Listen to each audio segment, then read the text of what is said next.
My wife and I had been together for about 5 years when everything fell apart. We met at a farmer's market and felt a strong connection with each other. I asked her out for drinks, and we had a wonderful time. We ended up dating for about a year and a half before we got married. I never thought I would get married before I met her. She flipped a switch in my brain, and I realized how great something like that could be. We had discussions about starting a family after we were married, and we were both in agreement that we wanted children. After about 2 years of being married, we decided we wanted to start trying. Of course, at the beginning, we were just doing the normal way without seeking any medical intervention or anything like that. My wife was monitoring her ovulation and making sure we were sleeping together at the prime time. However, nothing was really taking. After a while, we decided it would be best to speak to a fertility doctor. They worked with both of us to help us find the cause of our problems. I gave them a sperm sample, and it turned out that I had some fertility issues. Long story short, I went for a physical and was diagnosed with cili disease, which has a major effect on sperm motility. There was a chance that after I switched to a gluten-free diet for celiac that I could bounce back from it. It wasn't the complete end of the story for me fathering my own children. However, my wife seemed impatient. I understood why she would be. She was in her 30s, and she wanted to have 3 children, so she needed to start soon. The longer it was put off, the more risk there would be in each pregnancy. We talked about more options. There was IVF with a sperm donor adoption and freezing her eggs. They were all very expensive. Some time went by, and I had been on my new diet for a few months, feeling great, and my wife wanted to start trying again. I don't quite think she understood how everything would work for me. I didn't think it was going to be such a quick fix after changing my diet like she did. But lo and behold, after a few months of trying, she got pregnant. It was very exciting for both of us. She found out she was pregnant later than she would have liked. But all that mattered was we were finally going to have a kid. During the pregnancy, my wife was acting off with how excited she was to get pregnant. I thought she would enjoy it. I knew that she was likely to have a lot of mood changes and things of that sort, but it almost felt like she couldn't stand being around me. Honestly, I thought she looked down on me because of the issues I had with getting her pregnant. I hated feeling that way, but that could have also just been some of my own insecurities. I noticed that she was getting a lot of phone calls that she was being very secretive about. I would be in my office and hear her whispering with someone on the phone. She would be texting with her phone, obviously, facing away from me. And she would step away from me sometimes when she would take calls. It started rubbing me the wrong way, but it didn't say anything about it. One afternoon, I was sitting on the couch next to her when she left her phone behind before going to the bathroom. Ever since she had been pregnant, she took a lot longer in the bathroom than she normally did. So I knew I would have a couple of minutes to look through it. My curiosity had really gotten the better of me. When I looked through her phone, I found a conversation between her and another man about her pregnancy.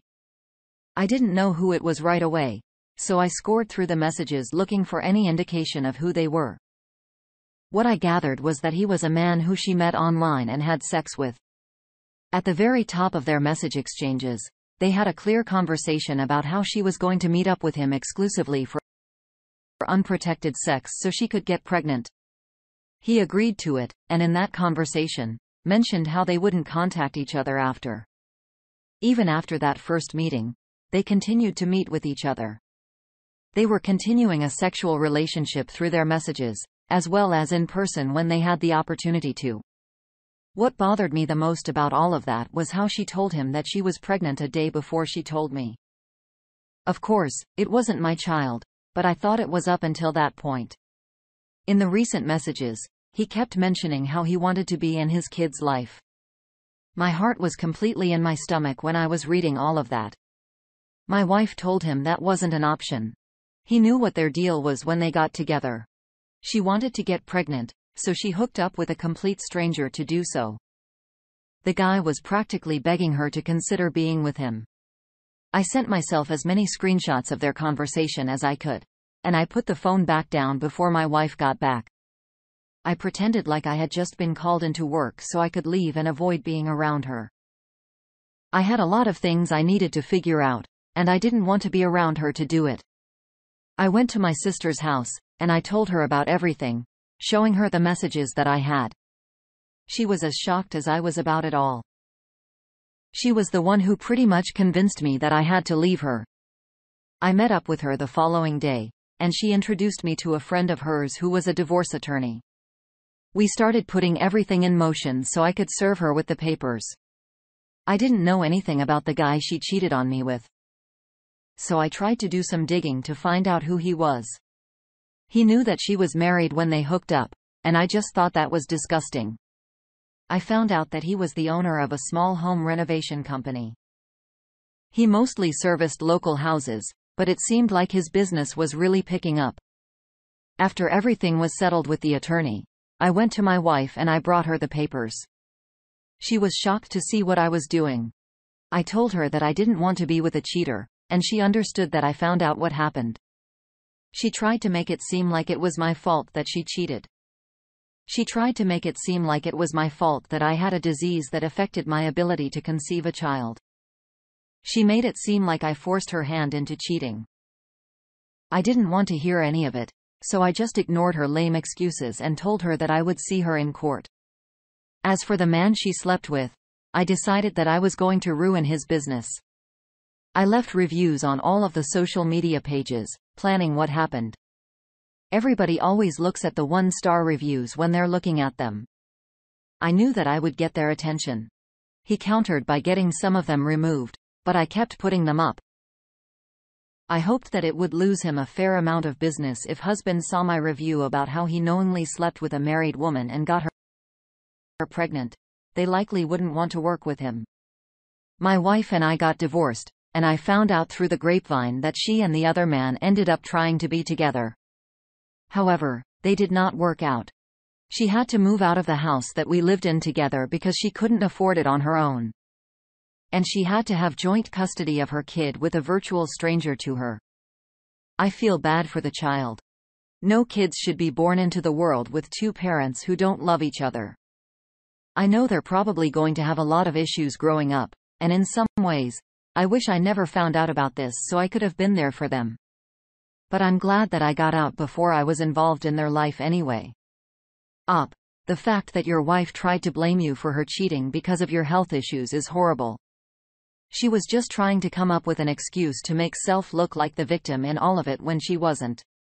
Cheating is awful as it is, but cheating on your husband to get pregnant by a stranger is ridiculous. Just from a genetic standpoint alone, you know almost nothing about that person. You wouldn't know what health issues their family has, mental health issues, nothing. That's something that you should consider before having a child, regardless of who it's with.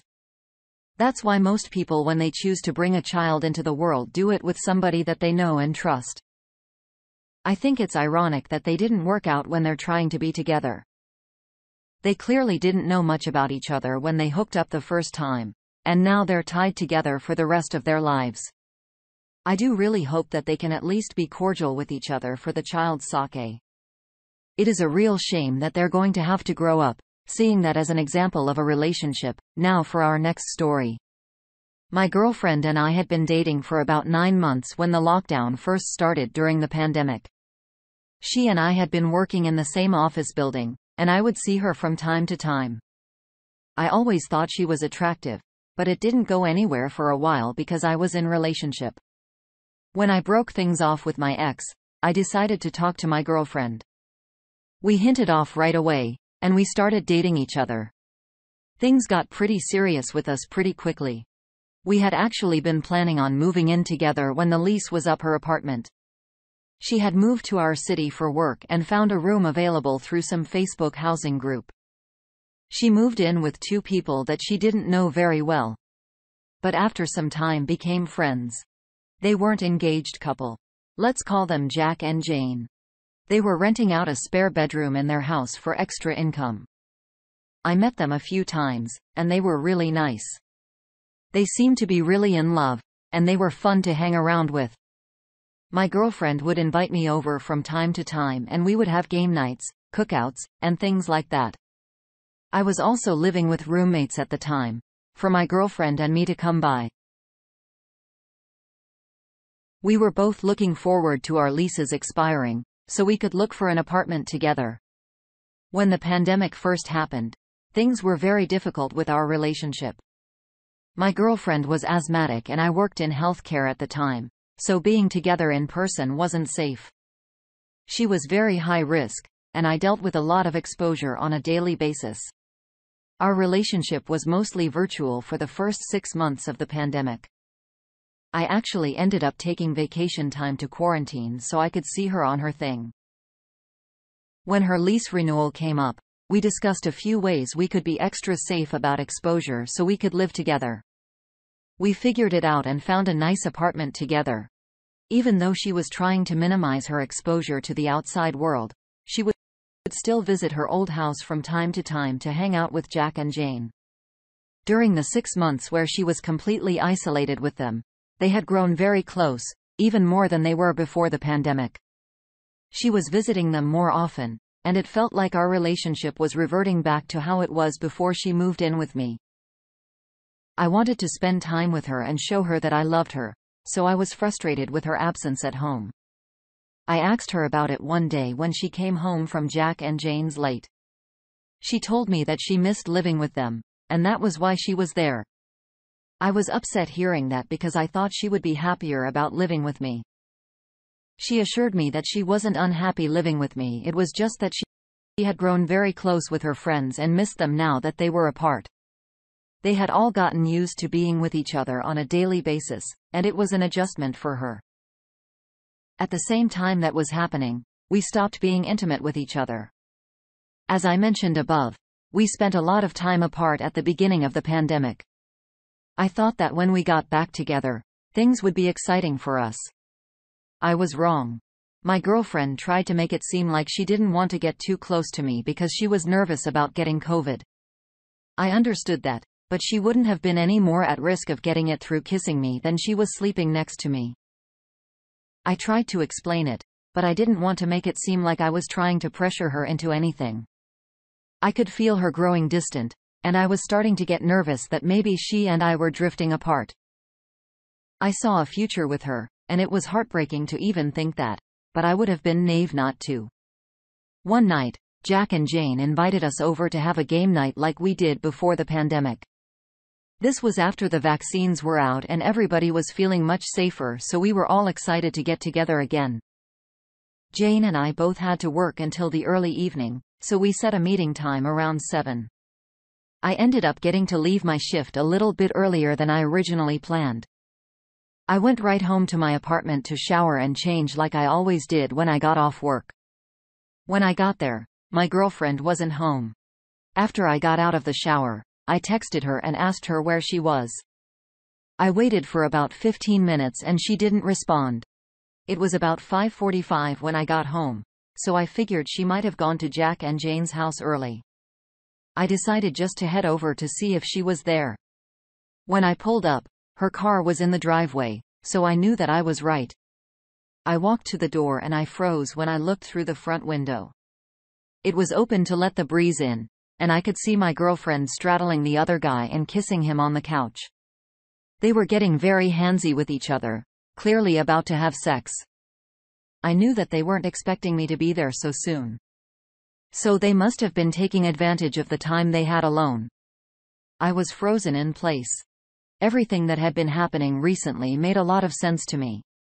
She was spending all that time at her old house. She was growing distant from me, and she didn't want to sleep with me. I figured whatever was happening between them must have been happening for a while. I took a couple of pictures before getting back in my car and leaving.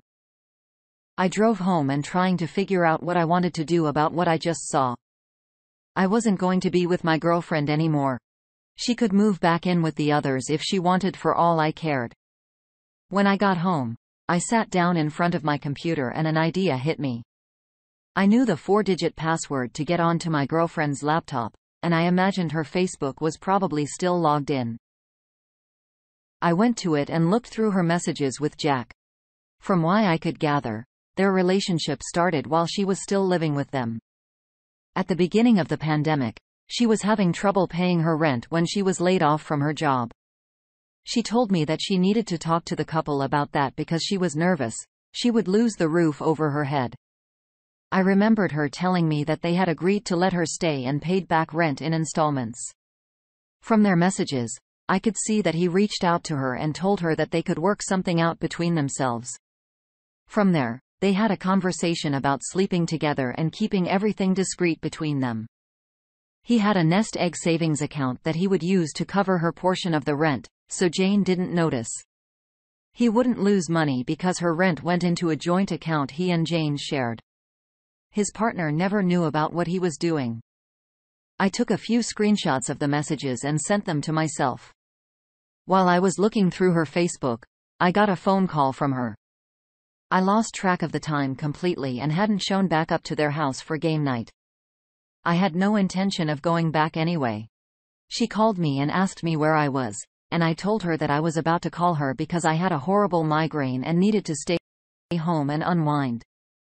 She offered to come home and help me, but I told her I just needed to be alone in the dark. So she said she would stay and play some games with them, then come home later. The following morning, I reviewed my lease agreement and realized that I might have a way out of living in the apartment. I contacted the landlord and I managed to get my name off the lease so I can move out officially. I was going to be leaving it all in my girlfriend's name. After I was finished with that, I reached out to Jane and asked her if we could meet up because I had something important to tell her about her partner.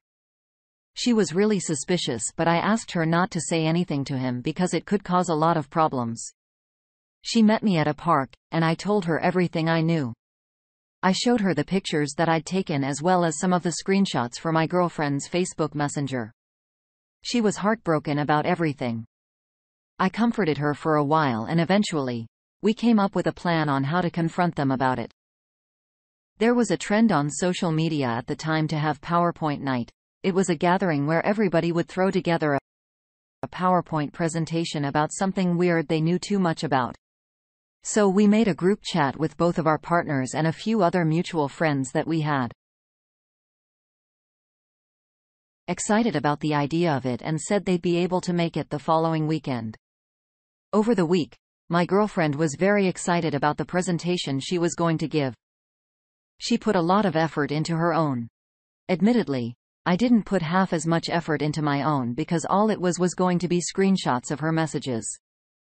The night finally came and everybody was gathered around the television in the living room. They were all expecting funny jokes and weird facts. But the title of my presentation was Quid Pro Quo Sexual Harassment with a picture of my girlfriend straddling Jack. The surprised look on everybody's face when they saw it was priceless.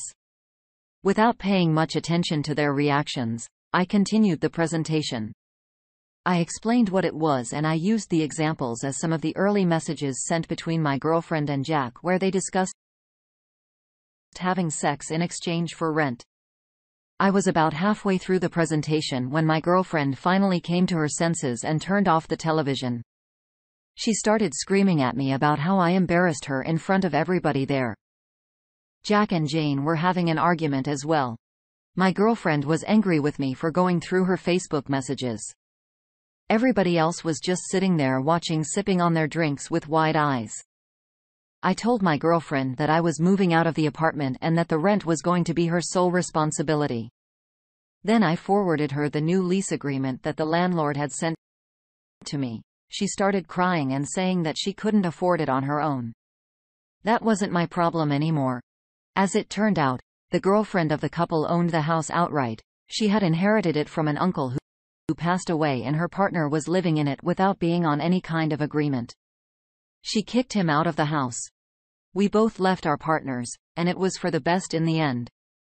My girlfriend and Jack ended up moving into my old apartment together. They stayed that way for about 6 months. And when the lease was up, they both left. From some of our mutual friends, I learned that they had tried dating, but it didn't work out. While they were dating, he was constantly messaging Jane and begging her to take him back. He kept telling her about how much he loved her, and my ex-girlfriend wasn't too crazy about that. Oh. It sounds like your relationship had a lot of problems. I could tell from how you were talking about the relationship during the pandemic that you really care for her. You even sacrifice spending time with her for her own health. It's a real shame that she did what she did. It sounds like she missed out on a great partner. It's very sleazy of Jack to have messaged her about the arrangement for rent, especially when he didn't even have his name on the house. He took advantage of being in a position of power over her, and that's creepy. However, the fact that they continued their affair after she moved out makes me think that she was already interested in him. I'm glad that you were able to speak to his partner as well. Neither of you deserve to put up with the affair that was taking place, and I'm glad you both got out. I think the PowerPoint presentation was a great idea. I can imagine everybody in the room was shocked when they realized what was happening. Thank you all for taking the time to. If you enjoyed listening, please feel free to like and subscribe if you haven't already. Also, comment below with your thoughts on what happened. If there is a story you would like to share with me about your own situation or someone else's, then please do not hesitate to contact me.